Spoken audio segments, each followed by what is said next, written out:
اور آگے اللہ نے کہا وَالَّذِينَ يَبِيتُونَ لِرَبِّهِمْ، یہ ایسے اللہ کے بندے ہیں جو رات گزارتے ہیں. یبیتون لربہم، رات گزارتے ہیں اپنے پروردگار کی خاطر، اپنے پروردگار کے لیے سجدہ و قیاما، رکوع قیام سجدہ کرتے ہوئے، یعنی عبادت کرتے ہوئے. ایسے بندے ہیں دیکھیے رات بھر اللہ کی عبادت، یہ رات کا کچھ حصہ اللہ کی عبادت میں گزارتے ہیں، اور جب صبح ہوتی ہے تو وہ کیا کہتے ہیں وَالَّذِينَ يَبِيتُونَ لِرَبِّهِمْ سُجَّدًا وَقِيَامًا وَالَّذِينَ يَقُولُونَ رَبَّنَا اصْرِفْ عَنَّا عَذَابَ جَهَنَّمَ، اور صبح میں اٹھ کر اللہ سے دعا کرتے ہیں اللہ جہنم کے عذاب سے بچا دیجیے. کیسے عجیب بندے ہیں، رات بھر عبادت، رکوع و سجدہ،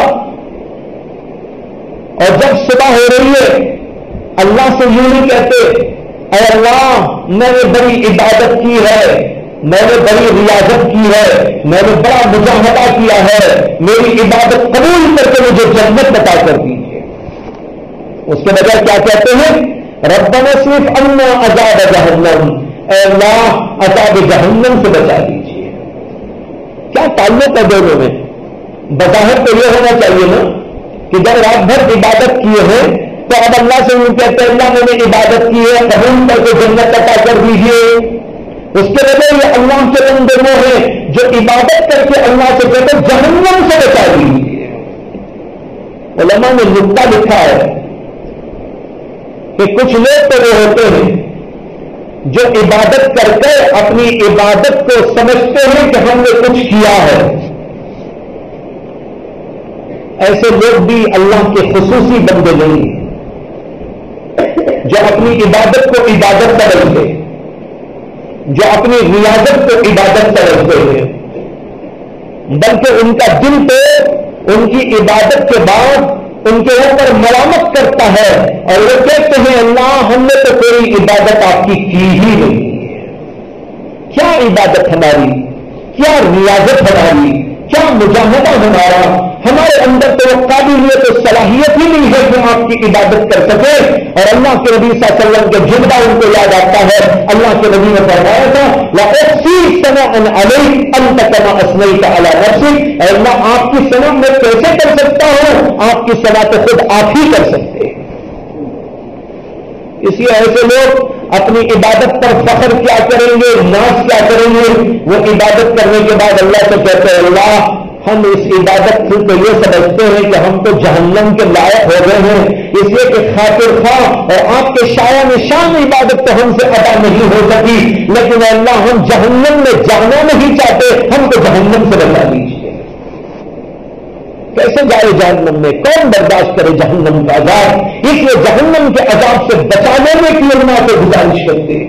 اس سے معلوم ہوا اپنی عبادت پر، ریاضت پر، اپنے ذکر پر، اذکار پر فخر غرور نہیں ہونا چاہیے. جہاں غرور آ گیا سمجھو کہ انسان تباہ ہو گیا. آج ایک صاحب کو میں بتا رہا تھا دو چیزوں کا خاص خصوصی اہتمام کرنا چاہیے. کس کو؟ عابدین کو، صادقین کو اور اللہ کے راستے میں چلنے والے لوگوں کو. دو چیزوں کا بڑا اہتمام کرنا چاہیے. ایک یہ کہ اپنی ریاضت اور اپنے مجاہدے، اپنے ذکر و اذکار پر فخر و غرور نہ پیدا ہو، اور دوسرے کہ کسی کی تحقیر نہ پیدا ہو. ایک آدمی عبادت کر کے اپنے آپ کو سمجھ لیا میں بہت بڑا ہوں، یہ کیا میرے سامنے، اس کی کیا حیثیت میرے سامنے، سمجھو کہ وہ گیا جہنم میں. اسی طرح جو آدمی عبادت کر کے سمجھ لیا میں بہت بڑا آدمی ہوں، میری عبادت ایسی، میری ریاضت ایسی، میرا مجاہدہ ایسا، سمجھیے کہ وہ بھی گیا کام سے. اس لیے ہر عابد اور زاہد اور ہر اللہ کے کام میں لگے ہوئے انسان کو دو باتوں کا خصوصی طور پر اہتمام کرنا ہے. اپنے اندر فخر و غرور و تکبر آگے نہ دینا اور کسی اور کی تحقیر کو اپنے دل کے اندر نہیں لانا. تو یہی اس کے اندر سبق ملتا ہے. تو میں بتا رہا تھا یہ اللہ کے بندے ہیں جو رات کی عبادت کرتے ہیں، اپنی نیند کی قربانی دیتے ہیں، ہم لوگوں کو اسی طرح تہجد کے لیے اٹھنا ہے. اللہ کے نبی علیہ السلام کا معمول تو یہ تھا کہ کبھی کبھی پوری رات عبادت کرتے تھے اور بسا اوقات آپ کے پیروں پر ورم آ جاتا تھا اور حضرات صحابہ عرض کرتے تھے کہ یا رسول اللہ آپ اس قدر عبادت اور مجاہدہ کیوں کرتے ہیں اور اپنے آپ کو اس قدر تکلیف میں کیوں ڈالتے ہیں جبکہ اللہ نے آپ کو تو اگلے پچھلے گناہ کے معاف ہونے کا مژدہ سنا دیا ہے. اللہ کے نبی صلی اللہ علیہ وسلم اس کے جواب میں کہتے تھے افلا اکون عبدا شکورا, کیا میں اللہ کا شکر گزار بندہ نہ بنوں؟ اگر ہم ایسا نہیں کر سکتے تو بھائی چند رکعتیں تو پڑھ سکتے ہیں.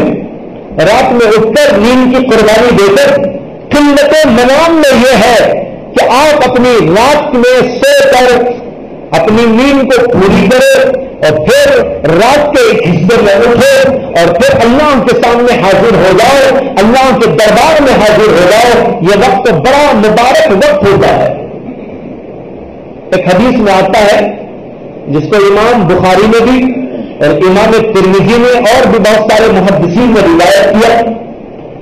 حضرت ابو ہریرہ رضی اللہ تعالیٰ عنہ کہتے ہیں کہ رسول اللہ صلی اللہ علیہ وسلم نے فرمایا کہ اللہ تبارک و تعالیٰ ہر روز رات کا 1/3 حصہ گزر جانے کے بعد پہلے آسمان کو نزول کرواتے. جب 1/3 حصہ 1/3 حصہ رات کا گزر جاتا ہے تو فرمایا کہ اللہ تبارک و تعالیٰ پہلے آسمان پر نزول کرواتے ہیں اور اللہ تعالیٰ بندوں سے خطاب کرتے ہیں اور کہتے ہیں انا الملک, میں بادشاہ ہوں. اس کے سوا کوئی ہے بادشاہ؟ اللہ کہتے ہیں انا الملک, میں بادشاہ ہوں. تم میں سے جو میرے سے مانگنا چاہتا ہے مانگ لے, میں اس کو دینے کے لیے تیار ہوں. جو میرے سے دعا کرنا چاہتا ہے وہ دعا کر لے, میں اس کی بات سننے کے لیے تیار ہوں. کون آدمی میرے سے اپنے گناہوں کے لیے استغفار کرنا چاہتا ہے وہ کر لے, میں اس کے گناہوں کی بخشش کرنے والا ہوں. اللہ کے نبی نے فرمایا یہ سلسلہ برابر پوری رات جاری رہتا ہے 1/3 رات کے بعد سے یہاں تک کہ فجر طلوع ہو جائے. فجر طلوع ہوئی اور ایک حصہ ختم ہو گیا. معلوم ہوا کہ بڑا مبارک وقت ہوتا ہے وہ جو تہجد کا وقت ہوتا ہے 1/3 رات کے بعد. اگر 1/3 نہیں تو 2/3 کے بعد اٹھیے اور اس وقت میں اللہ کو یاد کیجیے, نماز پڑھیے, اللہ کو بلائیے, گڑ گڑائیے, اس کے سامنے پلائیے, روئیے. یہی اللہ تبارک و تعالیٰ کو بہت پسند آتا ہے. اس طرح اپنی نیند کی قربانی دینا یہ ہے قلت نماز. یہ ہو گئی 3 چیزیں. پہلی بات میں نے بتائی تھی قلت کلام, دوسری بات بتائی تھی قلت طعام, اور تیسری بات میں نے بتائی قلت منام یعنی سونے میں کمی. اور سونے میں کمی کا یہ مفہوم میں عرض کر دیا. اور آخری چیز ہے قلت اختلاط مع الانام. انام کہتے ہیں لوگوں کو, انام ایک ہے انعام. عربی پڑھنے والے جانتے ہیں کیا فرق ہے دونوں میں. اس سے یہ بھی معلوم ہوتا ہے صرف ایک آئین کا فرق ہے دونوں کے درمیان. انعام کے معنی تو انسان, انعام کے معنی چوپائے جانور. بیچ میں سے عین نکال دو انعام بن جائے گا, عین لگا دو تو انعام بن جائے گا. اگر انعام مر انعام کے حمزہ پر زیر لگا تو انعام بن جائے گا. اس سے معلوم ہوتا ہے کہ اوپر جانے والے انعام بن جاتے ہیں, نیچے آنے والے انعام پا جاتے ہیں. یہی پر فرق ہے نا زیر و زبر کا. زبر لگا دو اونچا ہو گیا, فخر والا, غرور والا, وہ کیا بن جائے گا؟ کل انعامی بل ہم ازل, جانور کی طرح بن جائے گا اللہ کی نگاہ میں. اور اگر نیچے آ جائے گا زیر لگا دیں گے اسے تو ہو جائے گا انعام. تو معلوم ہوا جس آدمی کے اندر زیر پن یعنی تواضع انکساری ہوتی ہے اللہ کے پاس وہ انعام پا جایا کرتا ہے. خیر بتانے یہ تھا کہ انعام کے معنی ہے انسان, اختلاف کے معنی میل جول. قلت اختلاف کا مفہوم ہوا میل جول میں کمی. کس کے ساتھ میل جول میں؟ مع الانام، انسانوں کے ساتھ میل جول میں. لوگوں کے ساتھ میل ملاپ کم کرو، جتنا کم کریں گے فائدے میں رہیں گے.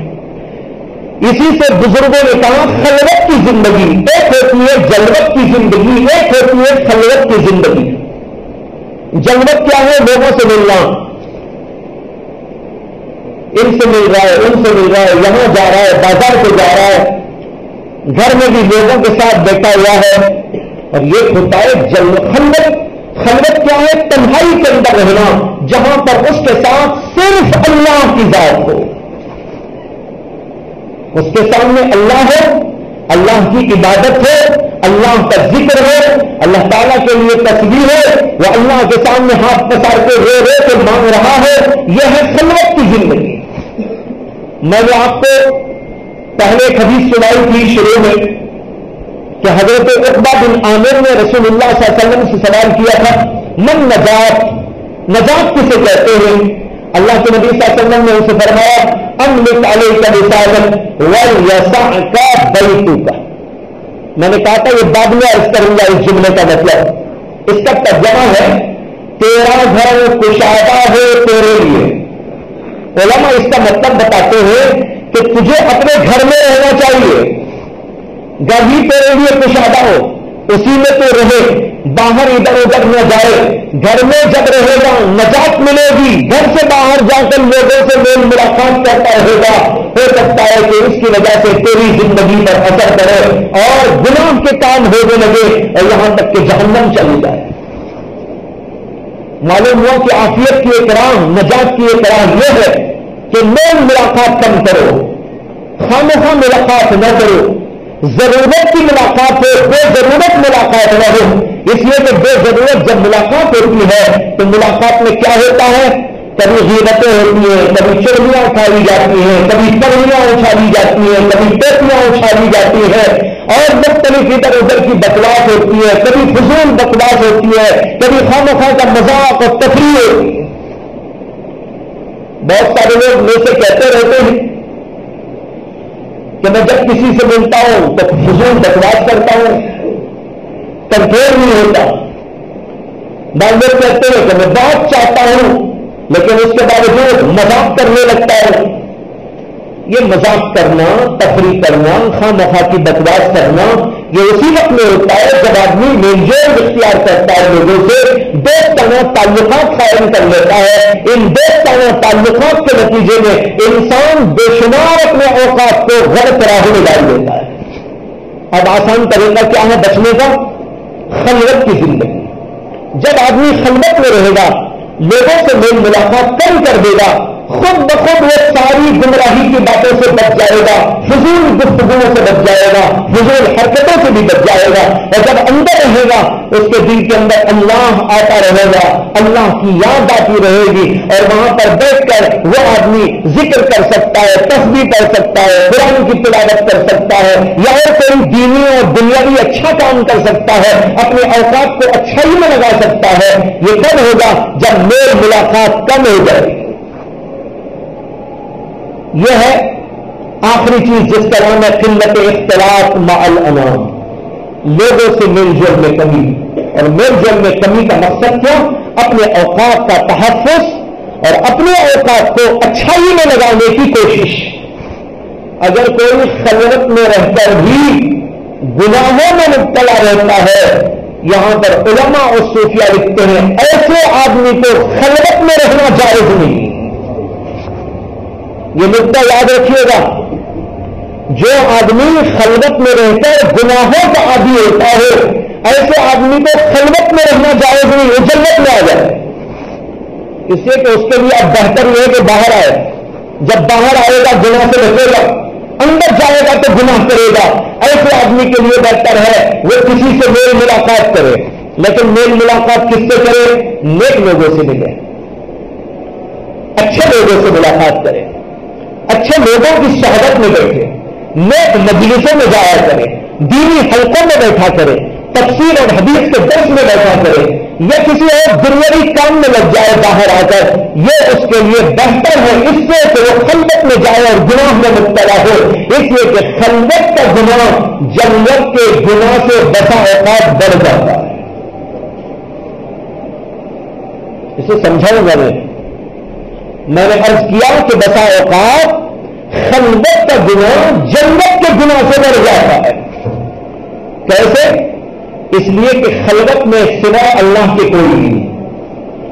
خلوت میں گناہ کا مطلب یہ ہے کہ وہ آدمی اللہ سے نڈر ہو گیا۔ جب اللہ سے نڈر ہو گیا تو ظاہر بات ہے کتنی بڑی بات ہوئی کہ نہیں ہوئی؟ قرآن میں اللہ تعالیٰ نے کہا یستخفون من الناس ولا یستخفون من اللہ۔ اللہ اللہ تعالیٰ کہتے ہیں یہ لوگوں سے تو چھپ کر کرتے ہیں لیکن اللہ سے نہیں چھپتے۔ اللہ سے چھپنے کا کوئی طریقہ بھی نہیں، کیسے چھپ سکتا ہے کوئی آدمی؟ لوگ انسانوں سے چھپ جاتے ہیں، میرے ابا جان دیکھ رہے ہیں چھپ جاؤ، دادا جان دیکھ رہے ہیں چھپ جاؤ، نانا جان دیکھ رہے ہیں چھپ جاؤ، امی جان دیکھ رہی ہے اور میں ہو جاؤ، اور فلاں صاحبان دیکھ رہے ہیں کہیں چھپ کر چلے جاؤ اور وہاں کرو۔ اب یہ آدمی جو انسانوں سے چھپ کر کہیں جا رہا ہے اس کو سوچنا ہے یہ انسانوں سے تو چھپ گیا لیکن خدا سے تو کبھی چھپ نہیں سکتا۔ اللہ کو وہیں پاؤ گے جہاں تک جاؤ، دریا میں جاؤ خدا وہاں موجود، صحراؤں میں جاؤ تو خدا وہاں موجود، گھر میں آؤ تو وہاں خدا تمہارا موجود، مسجد میں جاؤ وہاں تمہارا خدا موجود۔ کون سی جگہ ہے جہاں اللہ نہیں ہے؟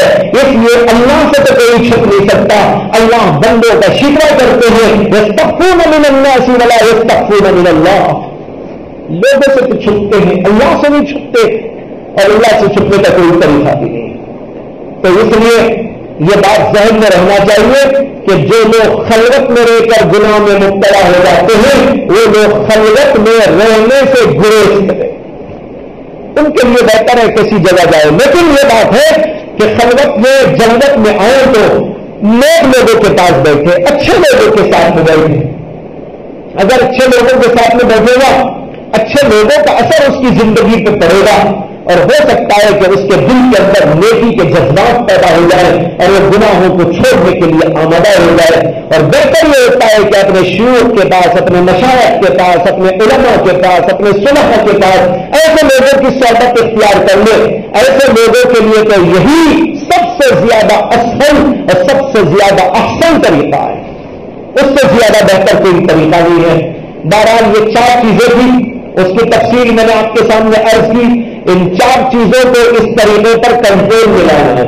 اب میں خلاصہ عرض کرتا ہوں اور آپ کو اس بات کی دعوت کہ ان 4 چیزوں پر آپ پابندی سے آج ہی سے عمل شروع کریں۔